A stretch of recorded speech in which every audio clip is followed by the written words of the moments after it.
Hey ghoul friends, it's me, Adrian, or Ayden. Either way, I am your host and you are listening to Susto, the podcast of ooky spooky scary stories. Welcome back. Thank you for coming back after we took last week off. And if this is your first time, welcome and thank you for joining us. I think the last time we spoke was before the final vote for Austin Chronicles Best of Austin. So if you did vote, thank you so much for doing that. I really appreciate it from the bottom of my little black heart. If you didn't vote, that's okay.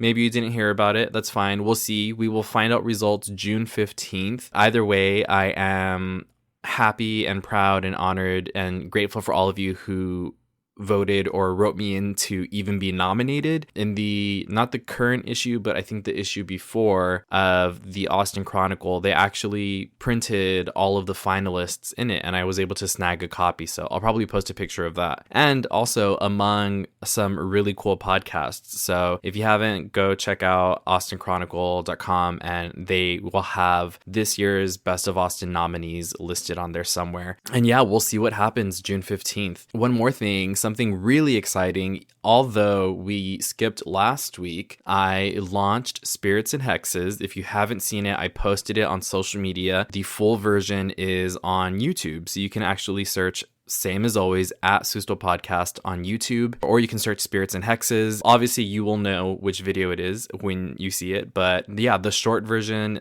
is on every social media platform, and the longer version is on YouTube. And if you haven't seen the social media posts, Spirits and Hexes is a video series where I guide you through the underworld with a cocktail in hand. So basically, I'm retelling the stories that I have told here on Susto, except I am making a drink or a cocktail to go with those stories. So the first episode, which was also the very first episode of Susto, is a La Llorona martini, and that thing was so delicious. So if you are of the legal drinking age, feel free to follow that recipe and make one because it was so tasty. To me, I kind of described it as like a fresh limonada, you know what I mean? Or like, depending on where you go, a lime agua fresca, depending on like how tart it is. But I thought it was really good. So yeah, again, go check out that video and you can make one for yourself, drink responsibly, and only if you are allowed to. So like I've been saying for the past couple episodes, if you are going to be in Austin in August, specifically the 26th and the 27th of August, you should think about checking out the True Crime and Paranormal Podcast Festival. I will be there tabling and just kind of hanging out, talking to people. I'll also have some cute merch. Again, if you follow the social media pages at Susto Podcast, you will have seen that I have these really cute glow-in-the-dark stickers. I think I'm going to have limited quantities of those, so I'm going to be selling those at my table at the podcast festival, along with some other exclusive merch that's going to be there first. And then after that, I will be opening it if anybody wants to maybe reach out and like buy a sticker or a matchbook or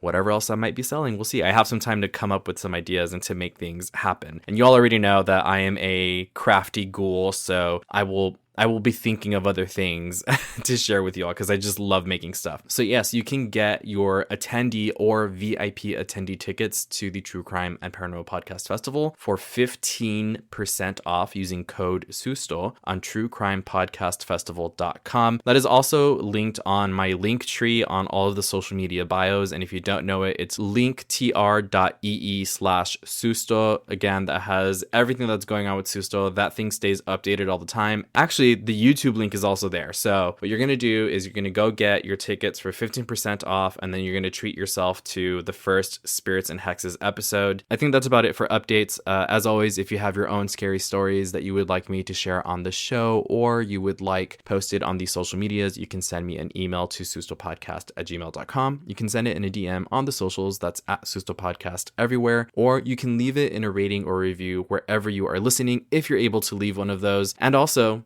last thing, as always, press all those buttons, the like, the subscribe, the rating, the review, type something out, whatever you can do to engage with the show wherever you are listening. That is the easiest way to help Susto out if you haven't done so already, and I would deeply, deeply appreciate it. One final thing, right before we jump into the episode, I do want to give a trigger warning. There are mentions of infanticide, so if you are especially sensitive to something like that, please be warned. Listen at your own discretion. Putting it out there before we dive into it. Let's go ahead and do that now and listen to the story of the Tlahuelpuchi.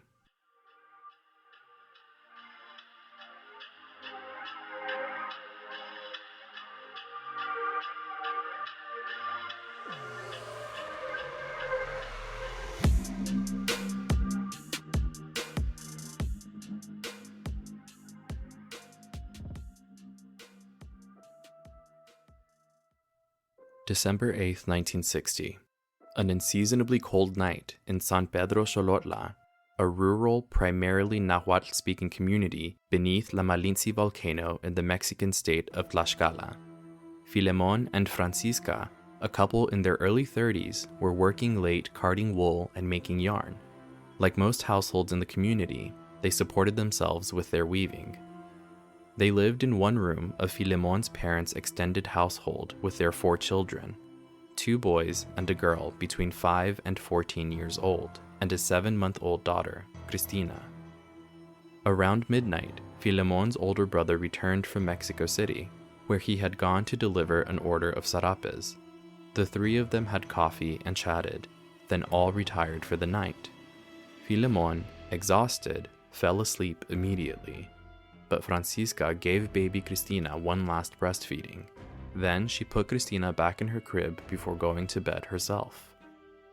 2 or 3 hours later, Francisca awoke and saw a glowing light moving around outside the bedroom window. She tried to get up to investigate, but her body felt heavy and unresponsive, and she soon fell back asleep. A little later, she half woke again. A strange mist filled the room, and out of it materialized a large bird-like creature. Again, she tried to get up, but the mist overcame her, and that's all she remembered. As the sun rose, Filemon woke up and noticed that the door to the room was partially open. Then he saw baby Cristina lying not in her crib, but on the floor a few feet away. He got up to investigate while Francisca was still fast asleep. It took several minutes for Filemon to wake Francisca from her deep slumber with the terrible news. Baby Cristina was dead. The skin around her chest and neck was bruised, and she was pale, as if she had been drained of her blood. That same morning, 6 other families were shaken out of trance-like sleeps to a similar discovery: a still, tiny body, sometimes an open door, 7 dead babies. It was the Tlahuelpuchi epidemic. The blood-sucking shapeshifter Tlahuelpuchi looks like an ordinary person and lives in any family, but they must consume human blood at least once a month to survive. They hunt in the form of an animal, usually a turkey or vulture. Tlahuelpuchis prefer the blood of infants, and they hunt the most in cold or rainy weather. In Tlaxcalan lore, they strike most often in cold and or wet weather. They hunt whenever they are hungry, but prefer to strike in the middle of the night. To hunt, they fly from village to village in their bird form, or as a hovering ball of light in the night. It is said you can tell if an animal is a Tlahuelpuchi by its glowing aura and the faint smell of blood. After a Tlahuelpuchi picks a victim, they wait outside for a good opportunity to sneak into the house. Some people say that to enter the house, the Tlahuelpuchi must fly over the roof in the shape of a cross, from east to west and north to south. Others say she can sneak in as a paralyzing mist that knocks out everyone in the room. Once inside, she turns back into a bird and sucks her victim's blood with her long, needle-like tongue. When she escapes, she leaves the victim's body by the door. The position of the body, along with bruises around the victim's chest, upper back, or neck, are the signs of a Tlahuelpuchi attack. You can try to protect yourself or your baby from the Tlahuelpuchi in many ways. Leave a sharp object under the crib, a knife, scissors, needles, or pins. Make a cross out of safety pins on your garments. Put a mirror or dirty shorts or a soiled diaper near the bed. But none of these are foolproof. Only onions or garlic are guaranteed to ward off an attack. You cannot tell who the Tlahuelpuchi in your midst might be. Sometimes they don't know themselves until they hit puberty and begin to crave blood. They can be any gender, but are mostly women. It is said the stronger, meaner, more bloodthirsty ones are typically women. A Tlahuelpuchi can't kill their own family unless that family member tries to give their identity away. In turn, a family member who is responsible for the death of a Tlahuelpuchi will turn into one themselves, leaving families to live with the secret.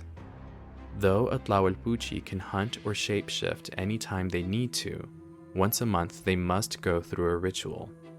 After midnight, they light a fire in the kitchen with certain types of wood and leaves that have magical properties. They walk over the fire 3 times, first north to south, then east to west, chanting incantations as they do so. Then, they sit on the fire facing north. Their upper body separates from their legs and feet, and they turn into a bird and fly out into the night, leaving their legs behind. If the Tlahuelpuchi doesn't find a victim by daybreak, they will die. In the stress and terror of a rash of deaths, people will accuse their neighbors of being the Tlahuelpuchi. That person is executed, stoned or clubbed to death, their body left in a ravine. This is rare and fortunately didn't happen in San Pedro Xolotla. Normally, when a child died in rural Tlaxcala, their funeral procession was filled with music. Mourners sang and made noise on the way to the cemetery. Perhaps this was a way to comfort the spirit of the child on their first and last journey without their parents. But the funeral of a Tlahuelpuchi victim was a silent affair. No priest said prayers over the casket.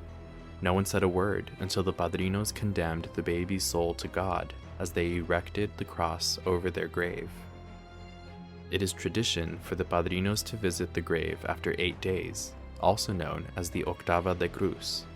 But this didn't happen for a Tlahuelpuchi victim. After the wake, all the child's clothes and possessions were burned. They had no Octava de Cruz, no flowers were ever placed on their graves, nor were they remembered on the family altar on Dia de los Muertos. They were rarely spoken of again.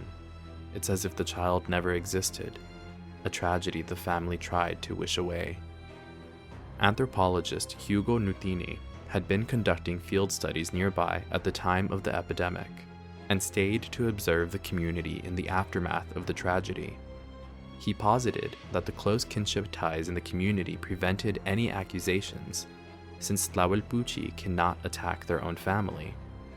So what led to the onslaught of infant deaths? Over the next decade, Nutini studied 47 of these cases, bringing in a doctor to examine the bodies or examine them himself. While the medical professionals wouldn't speak definitively about the cause of death without an autopsy, the bruising of the victims' bodies provided a strong clue. The victims hadn't lost blood, but oxygen.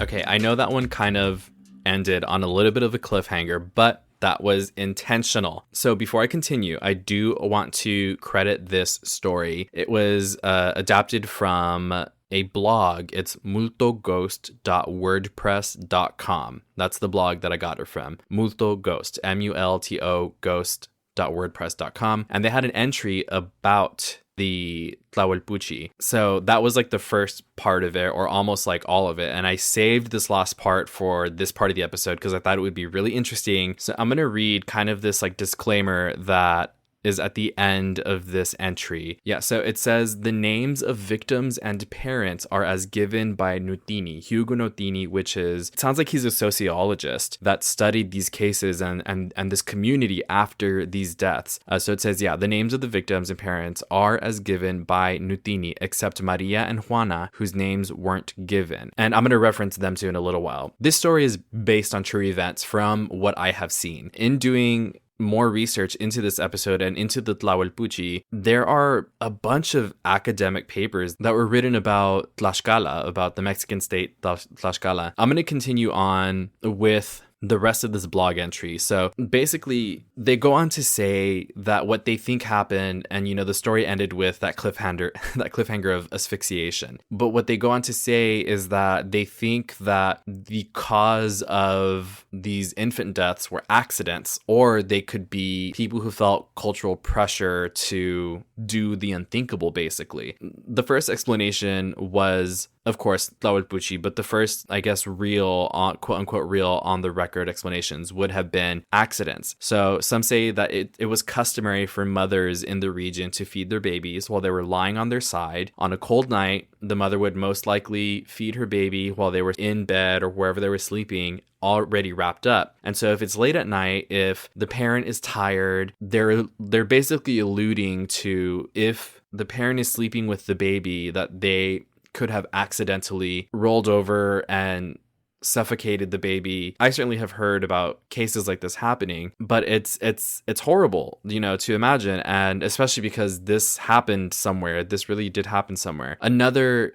explanation could be that because of the region in the world that this was in 1960, that they didn't have the same luxuries that we have now, like space heaters and controlled temperature in wherever you're living. So when they're putting the babies to sleep, they want to bundle them up so that they stay warm if it gets cold at night. And like was mentioned in the story, that the Tlahuelpuchi is said to strike on cold nights. That could be another explanation, is that, well, it's a cold night, we're going to wrap the baby up, bundle them up so that they don't get cold, and maybe to try to prevent freezing to death. But then if they're completely bundled up, if they roll the wrong way, and they cover their face and they're unable to breathe, then they can also suffocate that way. Which is why I think that they say now that you're not supposed to put a baby to sleep with blankets, because something like that can happen. So that was another explanation. Then the blog entry goes on to explanations that are maybe intentional, that are not, that basically it's people killing their kids. And this is for several different reasons. I'm going to read a part of the same blog entry. There are other tensions that could lead to infanticide. I was recently reading Bengali author Rabindranath Tagore. One of his oft returned to themes was the position of women in strict traditional Hindi households. Once a woman married, she was the property of her husband and his family. In very strict families, she couldn't return to her own parents even if something went very wrong with the marriage. They'd give her away, they weren't taking her back. In an extended family living situation, a wife was absolutely subject to her mother-in-law, the domestic head of the household. A woman's future happiness could depend more on her relationship with her mother-in-law than on her relationship with her husband, and so it was in rural Tlaxcala as well, which is where this story was set. Maria tried hard to placate her disagreeable mother-in-law, Juana, but this couldn't make up for the fact that Maria was older than her husband, too old according to her mother-in-law Juana, and only had daughters. A wifely failure in a patriarchal society. The more Maria tried to defer to Juana, the more abusive her mother-in-law got. Finally, after enduring an afternoon of especially vicious verbal abuse, Maria snapped and let her mother-in-law have it, very nearly striking her. The other women of the family had to hold her back. Maria left the house for the rest of the day to cool down. That night, her mother-in-law Juana inexplicably insisted on sleeping in the room where Maria, her husband, and family slept. That night, the Tlahuelpuchi struck.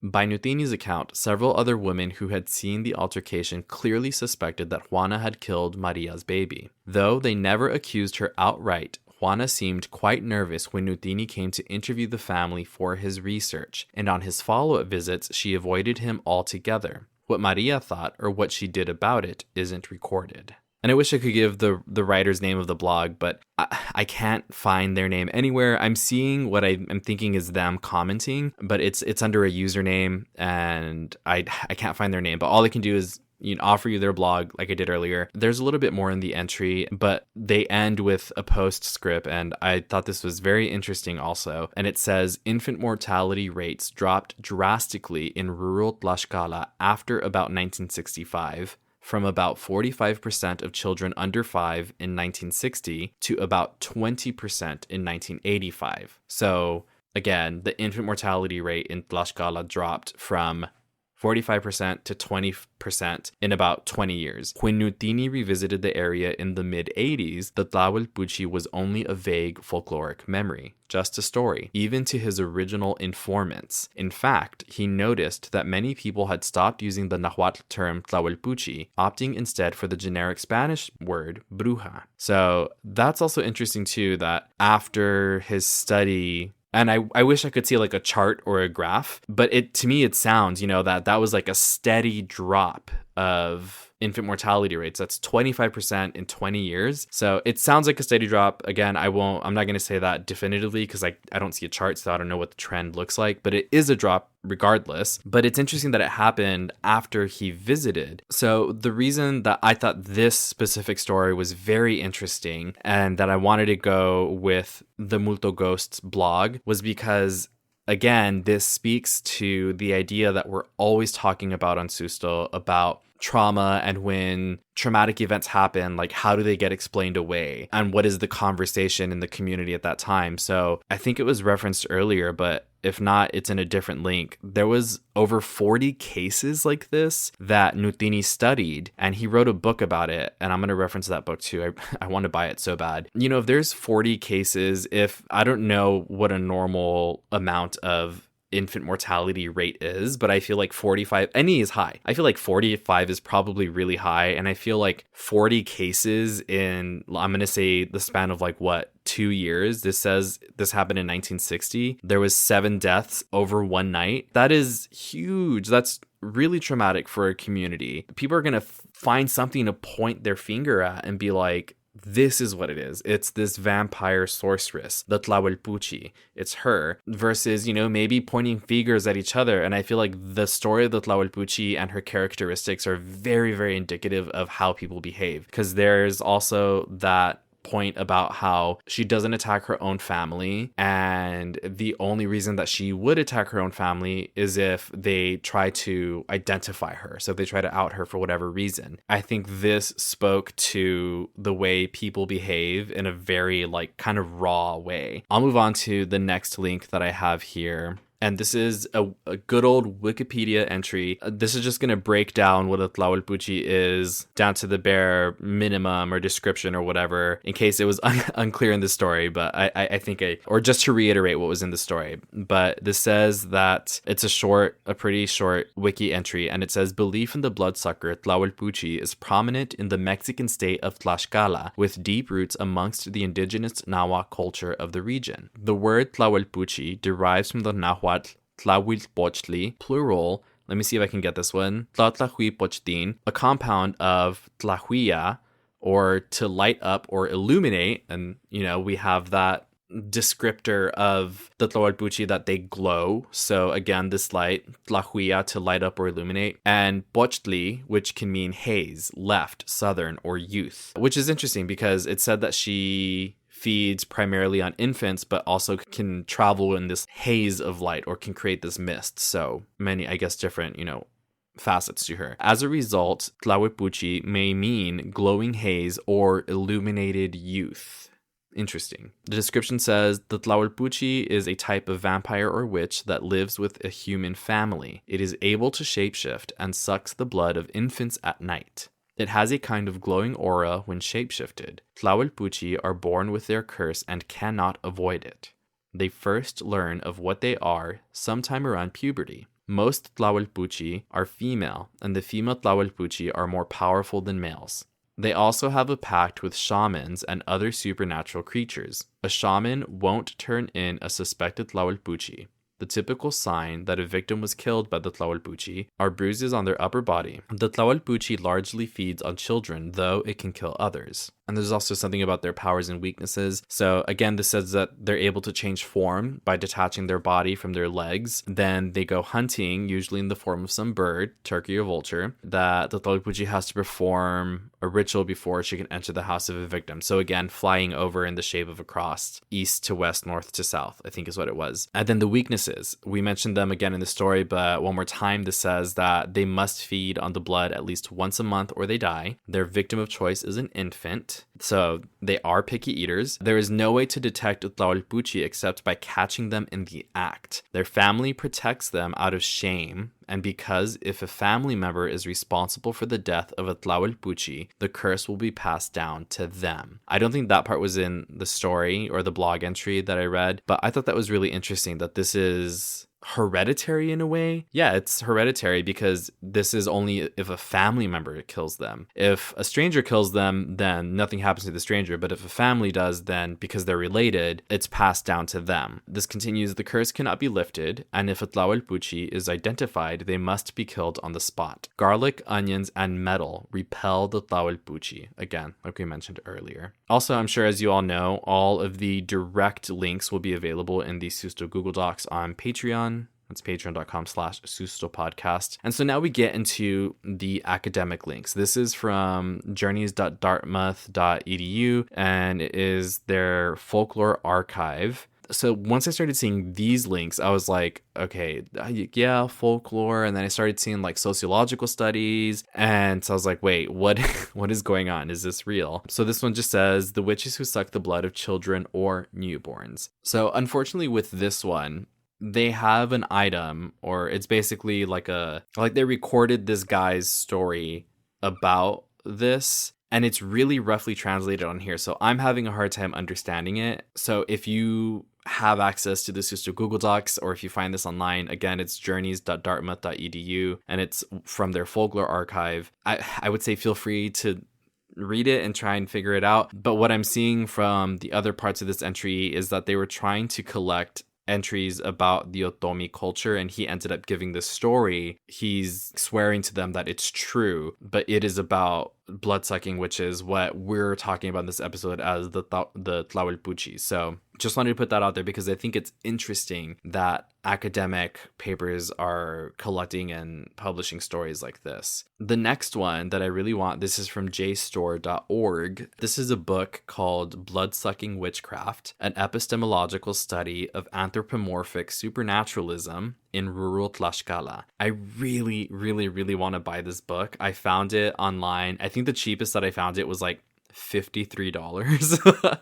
So I'm going to see if I can maybe save up a little bit and buy it because I'm very interested in this. I mean, it's like all of my favorite things. I love sociology. I mean, obviously, I think this show can tell you that about me. You know, I love learning about cultures, and I really want to get this book, but it is heavily protected. It's an academic book. And it's by Hugo G. Nutini, which is the one that we referenced in the story. He was there for these studies. And John M. Roberts, this was published, or it was copyrighted in 1993. So I was maybe only a year old when this book came out. But I'm going to read some of the excerpts from the chapters. The introduction says, this book is concerned with blood-sucking witchcraft in rural Tlaxcala, Mexico, the most prominent personified complex in the non-Catholic belief system of the region. The primary aim of this book is to analyze the social and psychological contexts of witchcraft and to place it within the framework of rural Tlaxcalan culture. The manifold aspects of blood-sucking witchcraft are complex and ramified, and they are described and analyzed within the overall system of magic and religious supernaturalism, as these phenomena are embedded in kinship, ritual kinship, the household, the non-residential extended family, the neighborhood, the community, and the entire region. I want this book so bad. This sounds like it's just right up my alley. And this is a little bit of what I studied in school. But if you have never listened to Susto, or if you have been listening to Susto for a while, this really is a good glimpse into what this show is about. This specifically is about witchcraft, and it's about blood-sucking witchcraft. But I feel like you can apply almost any supernatural or unexplainable phenomena or entity or creature in place of the witchcraft here. That's like kind of what Susto is, you know. I love to look at people and communities and families and society at large and how we behave in relation to insert whatever, you know, paranormal, unexplainable thing. That's from the introduction. I'm going to scroll down. I'm going to stop at a random chapter. Chapter 8. Let's do chapter 8. It says, chapters 2 and 5 presented the ideology and belief system of bloodsucking witchcraft in Ruo Tlaxcala, as well as the social matrix in which it takes place. The socio-psychological ambience in which the Tlahuelpuchi is supposed to kill her victims was also discussed and placed in the context of family structure and the organization of the household, occasionally giving the impression of a certain ontological reality attributed to this anthropomorphic supernatural. Chapter 6 presented the data about the circumstances immediately preceding the blood-sucking event, positioned with respect to the subsequent behavior of the primary actors involved. The next one is from Springer.com,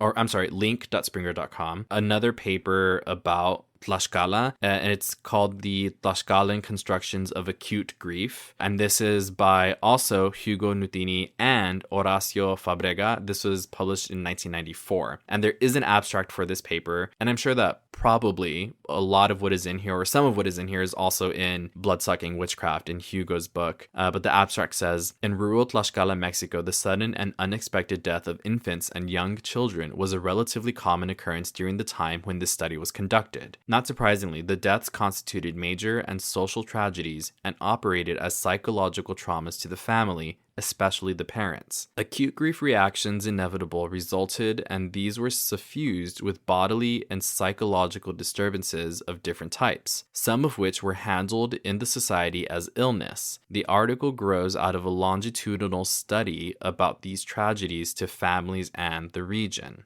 Attention is given to the grief reactions of parents, with special emphasis placed on psychological and behavioral manifestations. Of particular interest is the way local cultural symbols pertaining to the cause of the deaths, which involved the malevolent attack of blood-sucking witches, were configured in the verbalizations and behavioral actions that comprised the grief reactions. What I'm taking from that, or the way that I am understanding it, and I hope it's correct. If anybody has any other ideas, please feel free to send them in, DM them, whatever, or comment them, is that this study paid really close attention to the way that people reacted after the deaths. So if we think back to the story, then that means that they didn't have the same kinds of funeral processions. Instead of the music and the songs, the funerals were silent. The priests didn't pray over the coffins. Nobody placed flowers at the gravestones. The godparents didn't do the 8th day visit. The reaction, like it was in that story, the reaction is opposite of what it normally is, especially for children's funerals. So I think that's what this is talking about, is that this paper is really focused on how the families and the parents reacted after the loss of their child, which obviously no one's going to react well. So the last link that I thought I had is actually just a repeat of the one that we just talked about, that third academic article. I thought it was a different one, but it's the same thing. It's the same authors and the same paper. I just got really excited about it.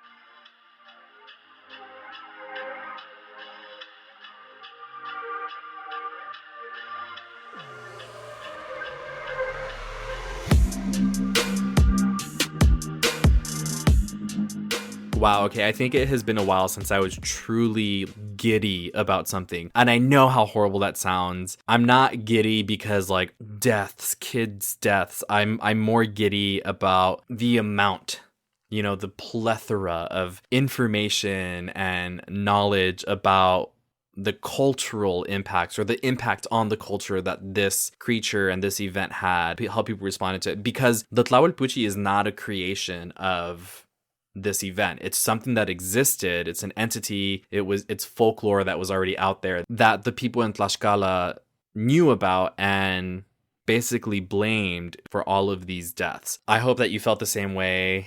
This is, I want to say last week too was like National Vampire Week, or there was National Vampire Day, and I completely missed it. This is my makeup for that, to talk about a kind of vampire. The only other time that we've talked about vampires was the Vampiress of Pisco, Peru, which I forgot which episode number that is, but I have done an episode on her, and that was really interesting. But this one was in Mexico, and again, y'all already know what Susto is. I love to dive into the different versions and areas of these stories. So thank you all so much for listening today. If you enjoyed this show, make sure that you leave a rating or review wherever you are listening. Like, follow, subscribe, all those things.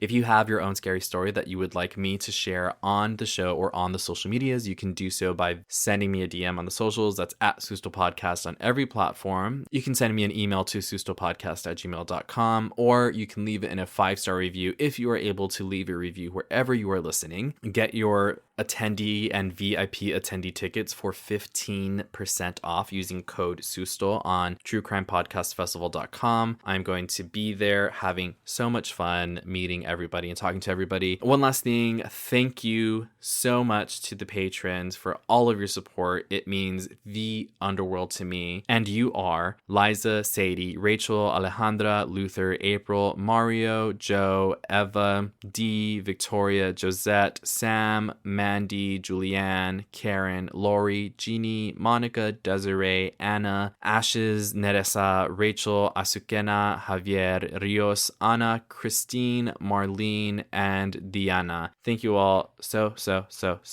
much. If you missed it on Sunday night, it was gonna be a Susto movie night, and then it was gonna be like a watch spooky videos on YouTube with me, and then it ended up turning into a game night because Discord has games that you can play on the platform. So I think I'm going to start doing like Susto game nights, just something fun, because they had really cool games on there. So if you are a best ghoul friend, make sure to check your Patreon. I do send messages out there, especially with links to the exclusive live streams. I did send a message recently with a new link to the Discord, because that is something that only you all have access to, and we can even like chat on there. Discord is really fun. You can get it on your computer or on your phone. I sound like I'm promoting them, but I'm not. I wish I was. I wish I could get a Discord partnership. But no, it's a great platform for us to use with each other. And so, yeah, I would love to see you all at the next Susto movie night, game night, live stream, whatever it is for Best Ghoul Friends. Either way, I will leave it at that. I will see you all in the next one. And can you go buy some onion and garlic for me? Bye.